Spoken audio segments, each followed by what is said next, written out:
Yury, welcome to Mint, my friend. Thank you for being on. How are you doing? How are you feeling? Doing great. Thanks, Adam. Excited to be here and share what I know about DAOs.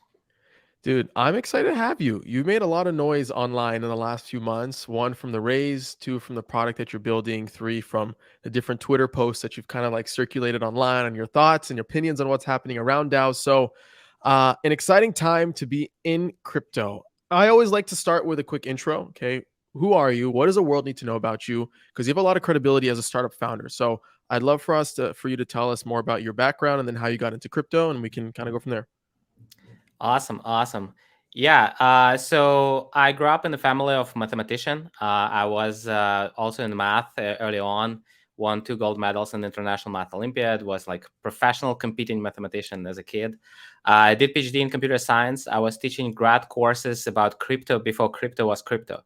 So I was teaching about cryptography, things like zero knowledge proofs and Byzantine general tolerance. The things that back in the day felt like completely theoretical and useless. That was before Bitcoin was invented, and I was like, yeah, cryptography is just for math nerds. It's completely useless, but turns out it is more useful than I thought.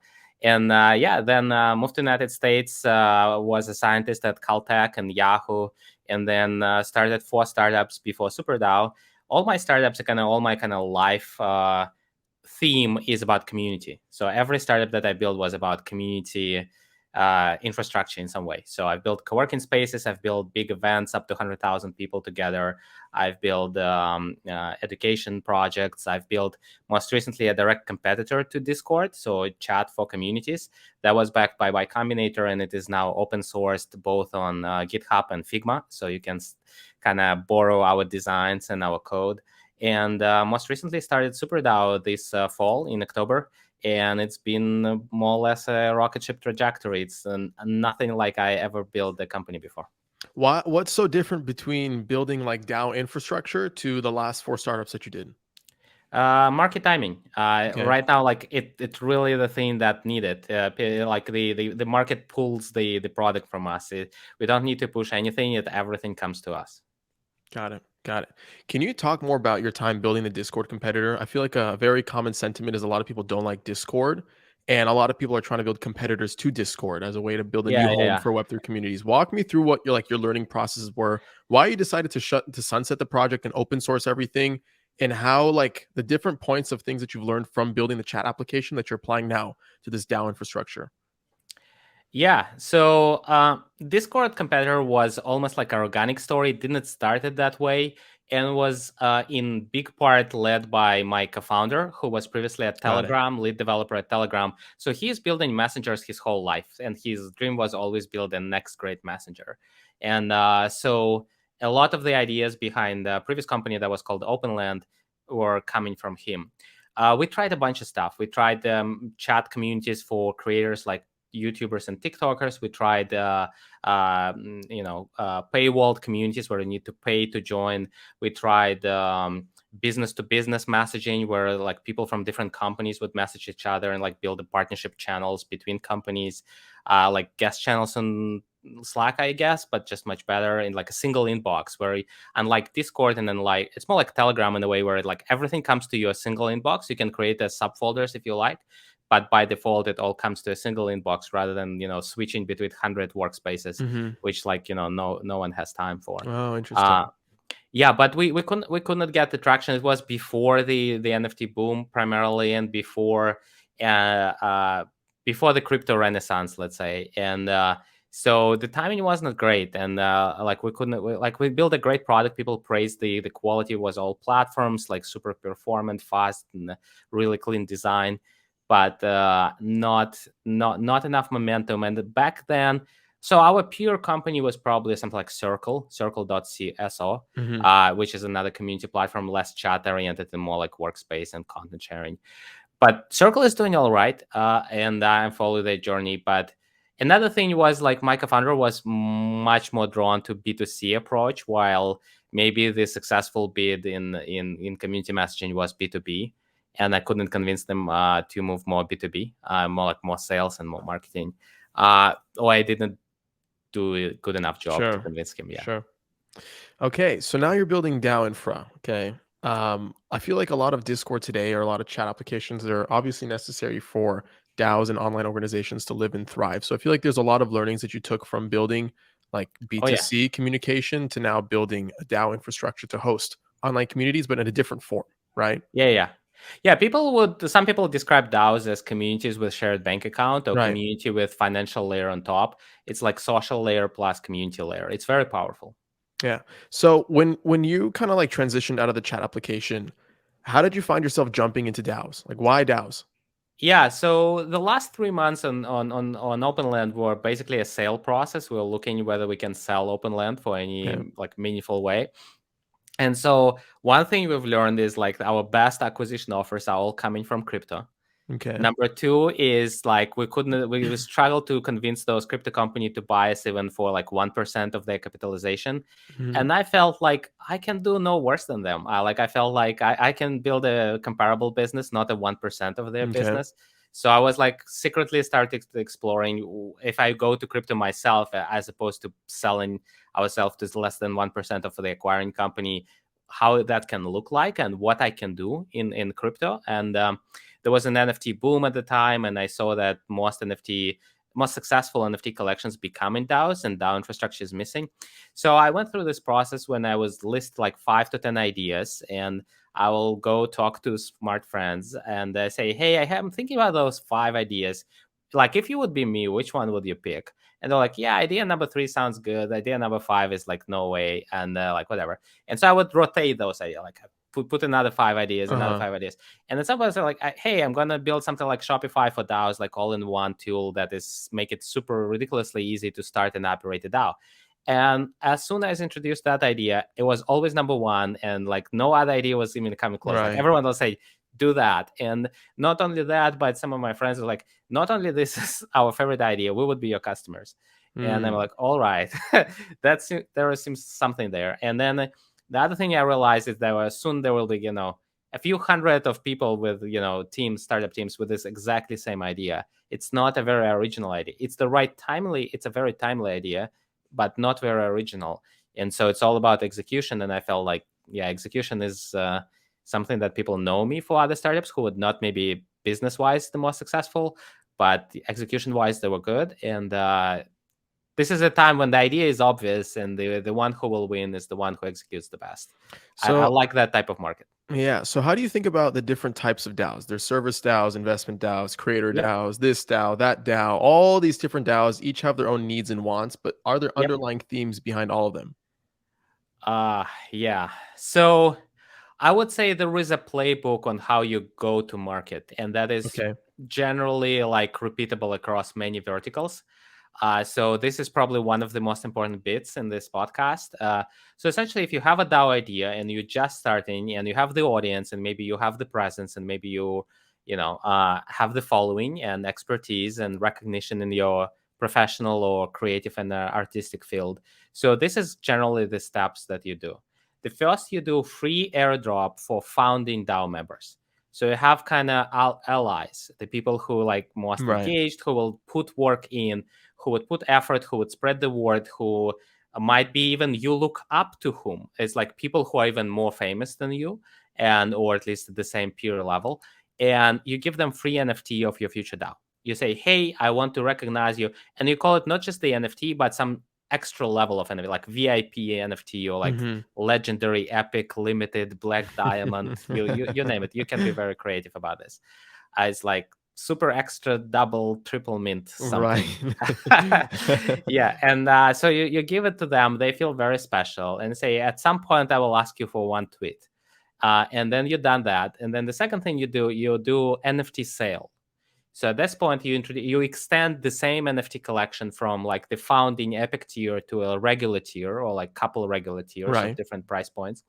And you say, "We're selling the NFTs now for money, and we give 3 things in exchange. We give governance rights, we give social benefits, and we'll give product benefits." So governance rights is like, "Hey, we're still in the building process of the DAO. We figure out what's the value that we bring to the market, and we want you to guide us, like choose between A, B, and C, between covers of our album cover art, or like our the name of our conference, or like the shirt design for a soccer team or something like that. Mm-hmm. Number two, you say, well, it's a social club now. You will meet other people, including those from legendary tier. Like we all hang out. We'll have like private Zoom events or Twitter Spaces or Discord meetups, whatever, physical meetups in big cities. So you kind of bring people together. They basically the NFT acts as a pass, like as a member pass to certain kind of social events. And number three is you promise the future product-based benefits. So if it's music, you will be the first to hear it. Or if it's a book, you will send the free edition, like a free copy of a book, or like premium edition of the book. If it's like a concert, it's free tickets. If it's like co-working space, it's like 5 free days of work, things like that. So it's like a distributed hotel chain or WeWork type stuff. So again, maybe three free nights for every NFT holder in this calendar year. So that's what you offer, and that's a pure utility promise. You don't promise a percentage of future profits. You don't promise that NFT will grow in value. You say, hey, you buy this NFT as an early adopter, like similar to Kickstarter like purchase, as like utility, governance, and the social benefit. And then that's kind of number two. And you typically sell anywhere from few hundred to few thousand of total sales volume, from few 100,000 to a few millions of dollars. Maybe like you sell for $1 million or for $5 million. Right. And then it might be not enough to fully kind of deliver on your vision. So then you go to professional venture capitalists and investors and say, hey, we just sold a few NFTs. We got a few $1 million in the bank. Probably not enough. We want more capital. Can you give us more money? And they say, yeah, fine, but we don't want your NFTs. Give us something more. And you're like, all right. But I'm not fully ready for the token stuff. It feels like very high pressure. And I need to promise like the growth of the value of the token. I don't want that. So you sell them equity in the operating entity with token warrants. Say right now I set up like Delaware C Corp or LLC or Cayman Islands or British Virgin Island or whatever. Or I already have an agency or whatever, an existing operating entity. I'll sell you equity in existing entity, traditional entity, and then I'll give you promises of future tokens when and if I will have the tokens. And investors typically say yes. They will buy the equity in your operating entity with token warrants for the future kind of foundation / ecosystem. And then it's fine. And then you also might promise future tokens to the core team from operating entity and to some strategic partners if it's like, marketplace kind of chicken and egg kind of situation. And then you do work. Now you have a bunch of capital from professional investors, a bunch of capital from NFT sale. You also leverage the firstly epic legendary people to promote your NFT sale and maybe to help you out with investor interest as well and investor credibility. It's kind of NFT airdrop first, NFT sale second, token warrant sale to professional investor third. Then you do a bunch of work. Then the next step can take anywhere from a few months to a few years, where you actually build the actual product and utility, or like record the albums or shoot the film or build the building or city or village or whatever you're kind of building.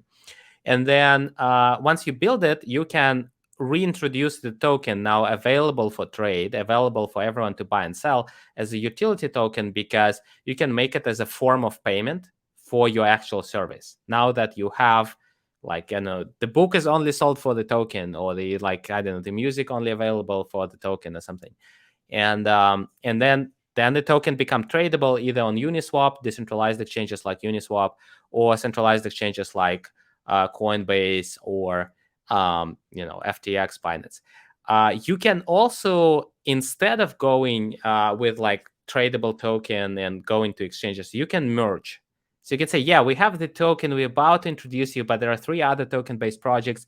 They also have this private pre-exchange token. Let's all get together and introduce one token for 5 projects that we have and become a single network. So there are actually up and coming wave of M&A between token-based projects when they all kind of merge together. So general idea is fewer tokens and a lot of NFT collections. So if you have 10 artists and each working on their DAO project, they can all start with NFT collection. do NFT drop, then NFT sale. If they feel strong, if the small artists join them, they can keep going as a single token, multiple artists and multiple NFT collections. If they feel like they become a too small of a too small of a pond, they will merge with other. You remember like early 80s, I guess, 70s, when there were a bunch of record labels, and then they were merging and merging and merging and merging, Okay. and there was like big three, like Universal Music Got it. and whatnot. So basically, I would say DAOs can survive as a small and medium-sized operation with private token, but if you want to get listed, and if you want to have a high, like a solid kind of low volatility, high liquidity trade of the token on exchanges, you need to be big, like valued at $1 billion plus, or like $500 million plus. And I think, by the way, that's a great place to kind of end the podcast. Like, you just gave everything away like that, the entire playbook. I mean, yep. it's really well said. Yeah. There are some modifications if you like do like investment DAOs and metaverse or whatever, but the general playbook is always start with the roadmap, then the free airdrop, then NFT sale, then private tokens for teams, strategic partners, and investors. And then you introduce the actual product, then you make the token form of payment, and then you list in exchanges. So it sounds very much like what we talk about on the podcast is a lot is like building a minimum viable community, right? You said find your people that can help spread the messages, right? And that align with the theme and build Or accordingly. borrow. Or Build or borrow. borrow. Build Yeah. or borrow. Yeah. So if you are complete unknown, but you have 10 friends who have big following, and you can convince them that you're high energy, like running trains on time kind of project management person, and you can actually make things happen. And then you say, I'll give you the like this premium NFTs, and I give you the future tokens, and you need to support me on the social media on day one. I'll produce most of the content and most of the activity, but I need the following and credibility from other people. So you can it's like conference organizers. You confirm like high prominence speakers. Yeah. Who knows personally? Do you know, like, I don't know, organizer of Web3 Summit or like Right. something? Yeah. Sure. Okay, makes sense. What's up, guys? Adam Levy here. Sorry for the quick pause. I wanted to give some love to our 2 NFT sponsors that are making this episode a reality. They are Coinvise and Polygon Studios. On Coinvise, you can create a personal or community-owned social token on Ethereum or Polygon. Coinvise also helps you create incentives through token rewards and bounties, NFT business models, and bot integrations for Discord. Discover more today by visiting coinvise.co. Polygon Studios is the gaming and NFT arm of Polygon, who's focused on growing the blockchain gaming and NFT industry while bridging the gap between Web 2 and Web 3 gaming. The Polygon Studios ecosystem comprises highly loved blockchain games like OpenSea, Upshot, Avagachi, Zedrun, Skyweaver, Decentraland, and Decentral Games. If you're a gamer, builder, or NFT creator looking to join the Polygon Studios ecosystem, get started today by visiting polygonstudios.com.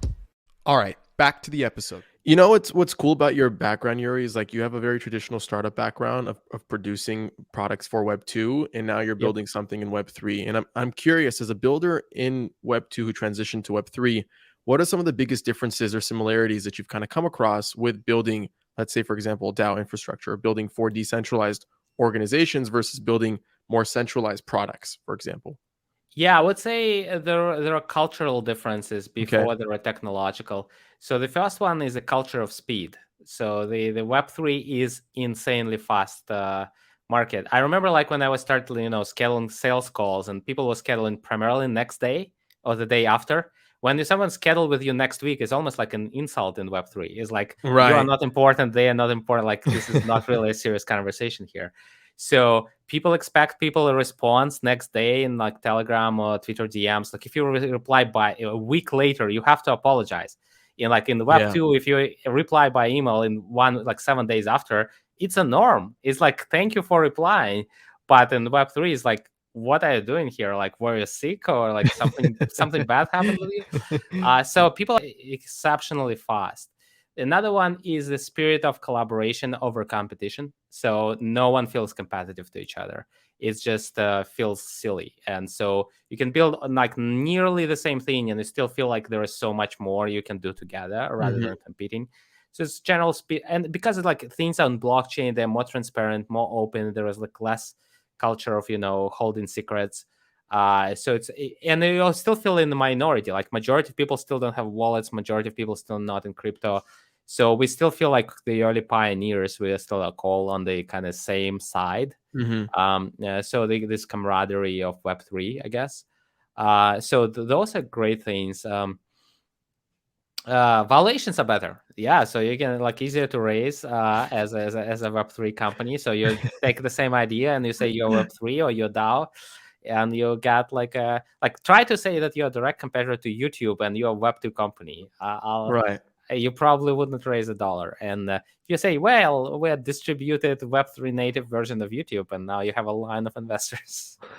So you guys actually raised 10.5 million, right? Yeah, 1 million pre-seed and then 10.5 seed, so 11.5. Yeah. At what valuation? Were you public with the valuation? Yeah, we were like, this is pretty unusual. We were public with the valuation. The valuation on the seed was 160, and that's equity valuation. So the implied token valuation is even higher. So how? I think everybody's asking like, what?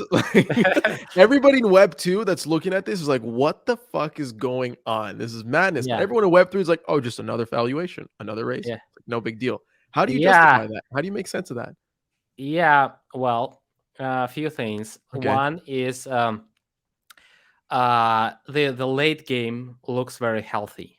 So the end game for a token-based, a token-bound project is to be listed at Coinbase and FTX and Binance. The valuation for late-stage mature projects like Solana and Polygon and Near and Avalanche and I'm primarily naming chains, but also like Uniswap or 1inch or things like that. So they're single billions, tens of billions, sometimes approaching 100 billion, and that's just the start. I don't think that the Solana reached the peak or Polygon or whatever. I think they still have 10x, 100x ahead of them. Not maybe tomorrow, maybe 10 years, 20 Right. years, but I don't think they reached the peak. And they become public in 2, 3, 5 years, not 7 to 10 like traditional. So investors thinking, all right, so yeah, it is very unproven. It is very early on. It's like pre-revenue, but the winner in DAO infrastructure space will be token traded probably within 3 years, probably within 2 years, who knows. So our investment will be liquid or partially liquid. Anyone who is a category winner is probably traded towards 10 billion or more. Like look at metaverse like Sandbox or Decentraland. They're not that far along in terms of product. They have strong ecosystem and brand and snowball network effects, but product wise, it's not really a fully polished product just yet. And how many people like really as users, not as speculative investors or builders, Sure. are really going there a daily basis. It's not like comparable with traditional gaming or anything. But the promise is there. But so the trading at the late stage or mid stage projects is very high and it's liquid.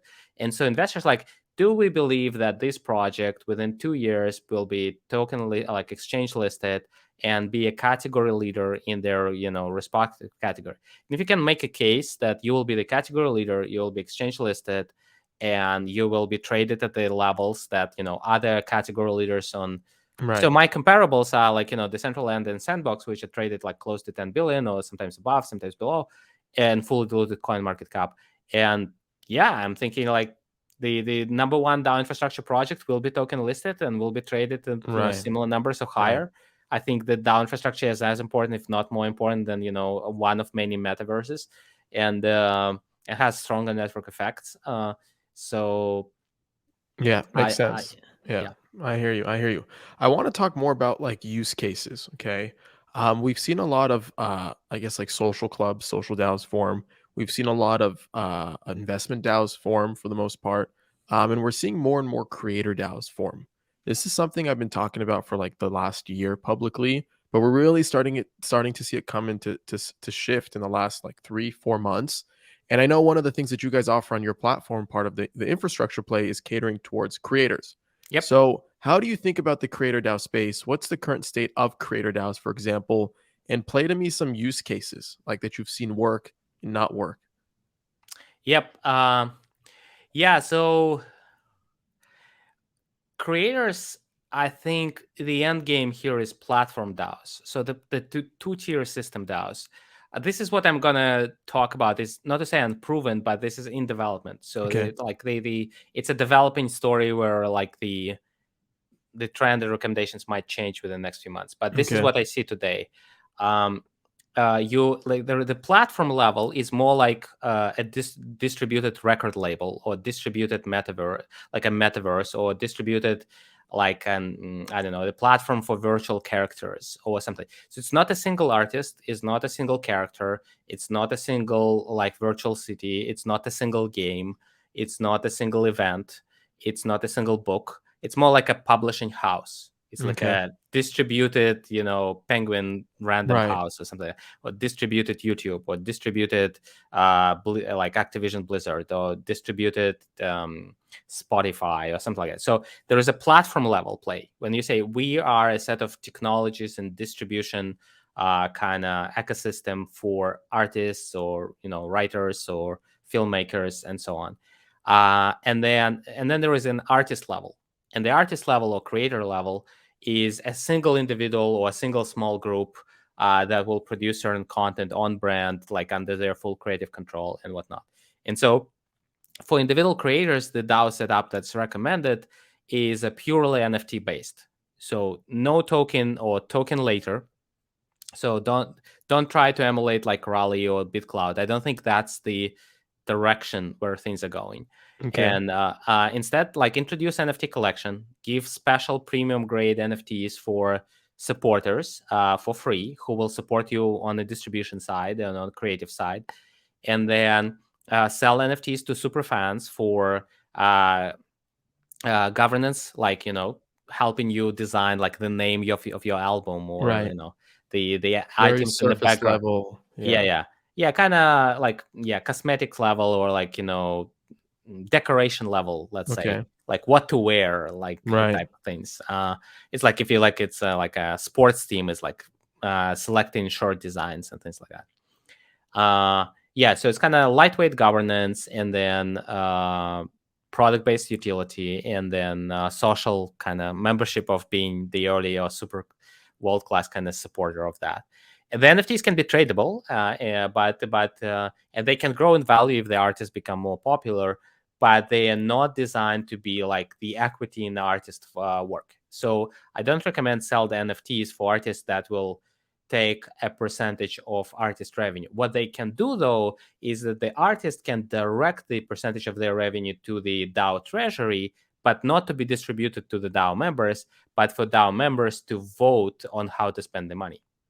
Got So it. the artist can say, okay, 5% of my revenue, 5% of my like album sales goes to the DAO, and you guys decide to together. Maybe we will give grants to super fans who create additional artwork, who write remixes, who write like local performances, who will, for example, like let's say you're a TikToker and you invent like a new type of dance, and you like invented 10 moves, and you say, hey, I like this is like I'm getting my advertising revenue. I created DAO for my super fans, and I put like 5% of my advertising and whatever revenue to the DAO. And then if you help me to further invent those dances and like expand or record them, or like teach them or whatever, then the DAO can pay you, from the grant program or from the contributor Right. kind of budget, the salary. So it's more like for DAO members to earn money from you, but for the effort, not because they just hold the DAO, NFTs. Got So it. it's not as an investors, but more like as a contributors. So the DAO, yeah. So that's kind of the individual artist setup. Set up a DAO, sell NFTs, distribute free NFTs, and then eventually create a community governed treasury. Together, this you can also say, hey, I put 5% of my revenue to the DAO, and then I let my super fans to decide which charity will be supported. So instead of Lady Gaga saying, okay, I put 5% to charity, and I decide as Lady Gaga where to go, We all say, decide. yeah, my super fans will decide where my revenue goes. And so now you know that when you support Lady Gaga on social media, you actually will be in charge of 5% of your revenue that goes to individual causes, and you actually decide which causes to go.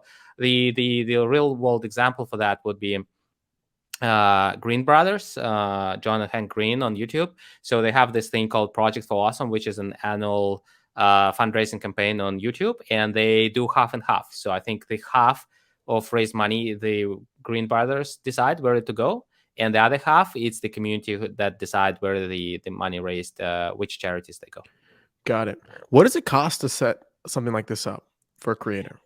Yeah, so right now, like we're about to introduce the pricing at SuperDAO, Okay. and it will be super, like the basic tier will be super affordable, something like $50 to $100 per month.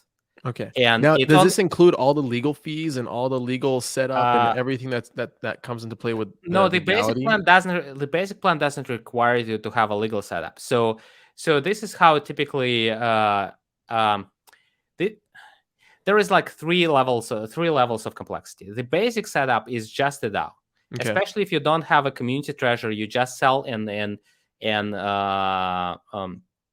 distribute NFTs for free. You just, you set up a DAO, you issue NFTs, you have smart contract, you describe the ownership and membership structure, you're good to go. You can do it just with us. You don't need any lawyers. Step number 2 is like you have a DAO and then you have the operating entity. The operating entity can be already pre-existing. I think most successful artists, they have this certain LLC or whatever. So existing LLC, existing Delaware C Corp, existing entity on Cayman Islands or British Virgin Islands or like whatever you have, all good. So it does not need to mirror the ownership structure. The core team owns the operating entity, maybe alongside with like professional investors, and then the DAO members, they are members of the DAO, but not the operating entity. Like Solana has Solana Labs, and Polygon has its own thing, and every like Axie Infinity has, I think, Sky Mavis or whatever. Yeah, so they're like every like big crypto project has a big operating entity behind it, or many, several. And I think Brain Trust, which is a decentralized recruiting network, has like 6 operating entities behind it. Yeah, so that's kind of step 2. You can use any service to register operating entity. It can be like LegalZoom or Cupbase or Clerky or whatever you like, and or a lawyer friend. And then the step 3 is when you create a special purpose, a DAO-oriented legal company. It's typically a foundation, and typically Cayman Islands, Singapore, or Switzerland, or something along those lines. Typically not United States, and that is for issuing exchange-bound tokens. This is very late stage. This is like long after you have the NFTs and you sold token warrants to investors. This might be 1, 2, 3 years down the road. We can recommend some, legal providers for that. And that's when you like actually polish your tokenomics and figure out the allocations and the number of tokens and whatnot. So you don't need to do that day one, because you can run as a DAO or DAO plus operating entity for a very long time. Makes sense. Okay. So I'm starting to think of like, so then how do you run like an SEC compliant token raise? So for the membership NFTs, it's just utility based. You get cosmetic features and whatnot. But when it comes to actually doing a token distribution, doing a diversification round that a lot of DAOs like to call it, and taking it to like the next level, raising money, what's the process of doing an SEC compliant token raise? It's setting up that formation, going through those steps like you just outlined. Yeah, so sometimes you do this extra step. So you do like roadmap, then a free airdrop, then NFT sale, then token warrant on operating entity equity, and then you do a private token round, and then you do exchange listing.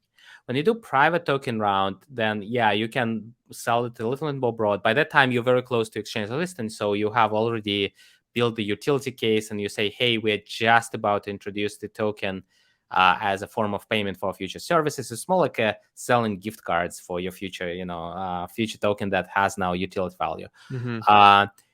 Typically, still, people who do private rounds, in many cases, they explicitly exclude the United States. So they would do a private round that doesn't allow the United States-based people to buy it, to kind of be outside of the purview of SEC. But generally, don't sell tokens early to anonymous public buyers, especially in the United States, before you have utility value of your already fully built product, and before your token it can be used as a form of payment for the actual existing functional value. Because that case, it is like super close to unregistered security, which is not, generally speaking, illegal. Yeah, yeah. I want to talk more about like revenue sources for DAOs. A lot of social DAOs form because it's fun to form a social organization. And then Yep. once they have like-minded people, they try to build something and take it next level. Okay. First thing that comes to mind is FWB. Another one that comes to mind is Forefront. These are all communities that I'm a part of. And I think now FWB has kind of explored the product route, doing event ticketing plus much more. Forefront has a myriad of different services that they provide. But what is like the most common form of like revenue models, for example, that you've seen DAOs initiate? From the creator side, I've seen artists start their own DAOs, right? All the revenue, part of their artist share, their catalog sales, sound.xyz sales, whatever, NFT sales go back to the treasury, right? And that empowers the entire community. But it doesn't really directly correlate to, let's say, like the governance token per se. That's a whole nother kind of form of value accrual, right? But when you think about revenue generation, what are some examples that come to mind?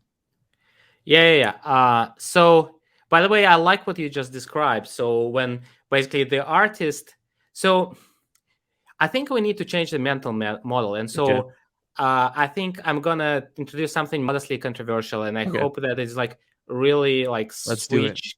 Let's do Okay. it. Yeah. So I think the narrative was wrong on creator DAOs, like completely wrong. The the DAOs were pitched as a way for fans to buy equity in an artist. When artist works and fans are kind of investors in an artist, they give money to the artist and then they share profits from the artist. That's kind of the narrative. You give the money to the artist early, help them get off the ground, support them socially, promote them, and then artists become successful. They share back the share of success to the DAO, and DAO shares a share of that to super fans. So the metaphor was you invest in artists. I think it's a wrong metaphor. Okay. I think the good metaphor is employment. Think of that like I'm Lady Gaga. I'm already rich. I don't need investment. I don't need get more money from fans. So, however, some of my fans are amazing. They're just incredible. They invent dances and costumes and memes, and they are awesome. I want to give them career opportunity. So, but I'm not Lady Gaga LLC. I don't have management time. I'm not gonna manage people. So instead, I'm getting like, so I don't know if you know, like Lady Gaga has the nickname for her fans, little monsters. Mm-hmm. So you don't do Lady Gaga DAO. Yuri, are You you do a little monster? not like partially. Yeah, I'm a huge Partially. fan. Okay. Yeah. Okay. Like I'm like I'm how to say associate. Yeah, I'm Okay. Monster as- associate. Okay. like associate little monster. Okay. Yeah. And so so you do Little Monsters DAO, and so Lady Gaga will fund it. Lady Gaga is the investor, not the recipient of the investment. Lady Gaga would put 1% of her Mm, revenue to the DAO, and then mm, her most engaged fans can buy the NFT or like join the NFT for the effort or like through giveaways, and then they together will produce extra value. So they will do more album designs and costumes and events and this and that, and then they can also create revenue streams that no longer from Gaga, but maybe from like licensed Gaga concerts by cover bands, right. or like the local concerts, or supporting aspiring musicians from the her fans, like scholarships, like musical scholarships, and then that becomes like a musical college, or that becomes like a school of music, like alternative Berkeley College, Mm-hmm. and that thing. And so the people and then when you introduce a token, you introduce the token as a form of payment of effort. So you can't buy the Lady Monster token. You can only earn it if you're actually a real contributor there. And then the revenue can be shared to the token holders, but only to those token holders who actually worked for basically a Little Monster DAO and together created more value. So it's a way, because for if you're like essentially what I'm trying to say, the big creators can create the career opportunities for early Right. career Right. creators through Right. through the brand of theirs. It's not like a famous rapper will start a record label and try to grow up the next generation of Yeah. street artists and bring them to the next level. And yeah, so that's kind of the mental model that we should So use for. let's play on this for a minute. Okay, I'm going to share my screen for a second. Yep. Okay, let's try to take an example of what's happening now and how that can conform to what you just described. So we're Yep. on Facebook right now. We're looking at Yep. different Facebook groups. We Yeah, see I'll go that closer to the screen. yeah. I'm gonna go like this. Okay, so this Perfect. group is called "I've Met Lady Gaga," has 6.1K members. This one is just Yep. Lady Gaga, has 22K Yep. members. This Yep. one is Lady Gaga, 28K members. Lady Yep. Gaga, 50K. Okay, there's Yeah. thousands of people creating different fan clubs on behalf of Lady Gaga. Yeah. Yeah. Exactly. But the problem is, Yury, how do you create a coordination effort to bring all these people together to let them realize that, wait a minute, they don't just need to be posting for fun.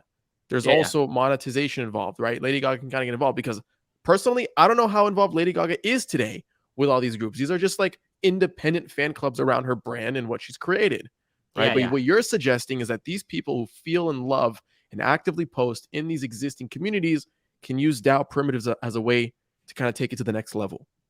Yeah, yeah, exactly. Yeah, so I think the model here is very, very much similar to Facebook groups. So Lady Gaga is not initiating those groups. What she can do is she can endorse one of those groups as an official group, and say, "I will work with that group, and together we Right. I'll put either I'll give the preliminary access for future music or a private concert or like this and that and so on." So essentially, with DAOs, I would say something similar. So I would say Lady Gaga can make a single tweet saying, "Hey, I love this new concept of DAO. I want to start a Little Monsters DAO. I don't have time to recruit and select the core team. So what I'm looking for is a core team bids. So you can organize your own core group on any platform like Discord or Twitter or Google Docs and Notion or whatever, and make a tweet about your organizing core group, how you want to do a Little Monsters DAO, and ask all your friends to retweet. I will review top 10 DAO competing bids that I feel like most credible and best done and most retweeted. And then I'll select one or two and I designate them as an official Lady Monsters kind of DAO project. And I will feed it with my like exclusive content and private appearances and performance rights, licensing rights, and things like that. But there's a problem here. Okay. Mm-hmm. The problem is that all these people have been doing it for free. Yeah, yeah. They've been loving doing it for free. That's what Yeah. gives them energy. There's Yeah. actually an interesting like component to this. Once you introduce mining to the picture, shit Yeah. gets complicated and weird. It's not as fun as maybe as it Well, was yes, intended to yes. be. So you can do it softly. So you can Okay. introduce money that is not going to the contributors and say, "I'll put the money in your DAO, and you guys decide how you want to spend it." So you don't need it to give it to yourself. You can send all of that to charity. You can sell it to scholarship. You can send it to grant making program. Let's experiment with. I'll give you 50K or 100K to play with at the grant program season 1. You can vote for what you want to spend it on. You can spend it on salaries on core team. You can spend it on, supporting young musicians or like art exhibition or, fund like more imaginative, like higher budget installations or whatnot. And so it's like a money to play with. Yeah, and that makes a lot of sense, but we've yet to actually see this use case, this actually very cool and scalable and powerful use case being practiced. I haven't seen Well, an artist do that. Have you seen an artist kind of execute on that in theory? Well, I've seen a lot of like L1 and L2 chains who have like ecosystem fund or grant making Right. programs, so Okay. or So from that hackathons point of with view, price. Yeah, okay. so basically, if we're talking about software creators, there are like a huge amount of companies who would initiate essentially. So another close analogy would be actually creator fund from platforms like TikTok or YouTube or Reels, like Instagram Reels. Yeah. Yeah. They would put a creator fund. So it's like a creator fund for Little Monsters creator fund. Right. It's like, yeah. Makes sense. Makes sense. So that's for a more of established artist that Yep. has a fan base. What about for a lot of the independent artists, which honestly the market tends to favor more and tends to support more? Yep. What about the everydays of the world that are coming into the space, trying to use Web3 primitives as a way to build, monetize, and own their audience? They don't have the pleasure of thousands of people creating groups on Yeah. their behalf. They have to form that excitement. How can they use a platform like either like SuperDAO or in Yeah. general these DAO primitives to kind of move forward? Yeah. So I would say you need to find an idea that is already recognized and understood that is bigger than the artist. So, for example, there is a political event and you want to save the victims of some big tragedy. And so you want to build a DAO that helps the victim of this big tragedy in the moment. And so if you are like fastest organized, like artist for X, artist to support, Right.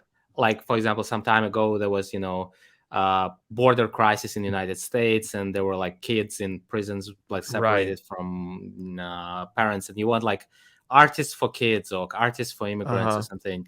So if you build that and you bring me even more established artists as like second order contributors and whatnot.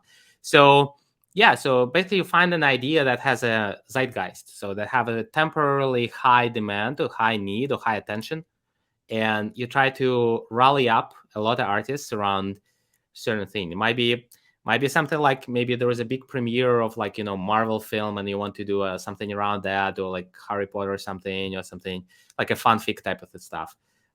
So you kind of attach yourself to a bigger movement or bigger theme. Um, so that's something. Let's see. I think that's a good example. Another Yeah, another example that comes to mind is referencing what has already worked and bringing back in Daniel Allen again in the Overstim DAO. Okay, yeah. where his crowdfunding mechanics are questionable in terms of legality, but Hmm. a lot of it was betting that he's very small and the SEC's chasing like Yeah, yeah, billion yeah, dollar issues like the Bitcoin shit that happened a while back yeah, for yeah, those yeah, two yeah, those yeah, two yeah. people. ICOs. But so that's an interesting example too, where you're able to actually share the ownership, the upside, the financial upside, where it's questionable, okay, from a legality point of view, but it's actually a very favorable Well, no, act. there is a very easy hack how to make it super legal. So you just you split your audience into like hands-on contributors to whom you have free So proof of NFTs work that kind of thing. yeah, proof, yeah, kind of free NFTs that will receive the revenue from the DAO based on their contributions, and the paid NFTs that act more like tickets. So you're either a volunteer on event or like contributor to event, or you are a ticket holder who is more like receiving benefit from it. And you sell the utility NFTs and you distribute effort NFTs, and the effort NFTs can receive the revenue. Yeah. So proof of work that comes back to that verifying your effort, right? To be able Yep. to actually receive a contribution proportionate to whatever it is that you're owed, which is also an interesting thing. We're seeing platforms like Royal, for example, explore the Yep. boundaries in the gray area behind tokenizing ownership, Yep. Decent.xyz. But we see other platforms like Catalog and Sound.xyz just experiment with collecting WAV files if you were to collect art.